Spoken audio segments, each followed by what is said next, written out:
Hello, I'm Jean Porter. I'm a master food volunteer. And when March rolls around, I think of St. Patrick's Day. And when I think of St. Patrick's Day, I think of green. And I think of my favorite smoothie. A green smoothie, which obviously uses spinach. It is quick, easy, and very healthy. Spinach offers low calorie, good source of nutrients. It may protect you against diseases. It has antioxidants, vitamins, and the main vitamin that we talk about with spinach is vitamin K. We don't get that in a lot of things, and vitamin K is really an important vitamin. It also may lower blood pressure, and it may help with brain health. So it's quick, it's easy. You may not have everything in your kitchen, but it's not hard to get. They always have it. I have two kinds of small personal smoothie makers. This is the one I think you see the most.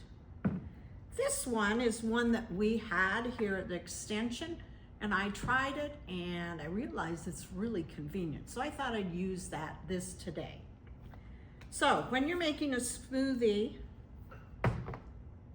of any kind, the first thing you're gonna want to put in is your liquid. I've had people, when you put like spinach and fruit and everything without the liquid first, lots of times the blender will get clogged up. So half a cup of water. Then I'm gonna put, it's a half a cup of spinach this is gonna be about 2 servings. You can double it if you have a bigger blender. But you pack the spinach in, so I have quite a bit of spinach in there. If you're gonna use this kind of a blender, it's probably pretty important once you put the water and the spinach in to do a quick blend of the spinach before you put your fruit in. In this blender, I don't need to do it because it's a lot more powerful. So the next thing that I'm gonna have is 4 chunks of pineapple. And I will say, you don't taste the spinach at all. All the spinach does in any of the smoothies is add lots of nutrients and the green color.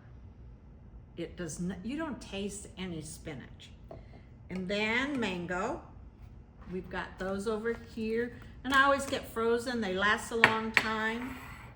And then sometimes you're gonna have, if you had a frozen banana, you can use a frozen banana.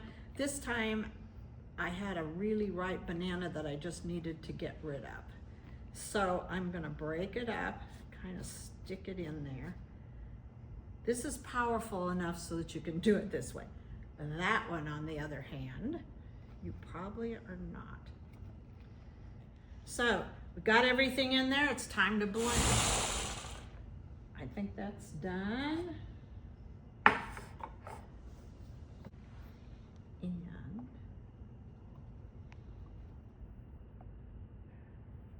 there you've got a nice, healthy St. Patrick's Day green smoothie.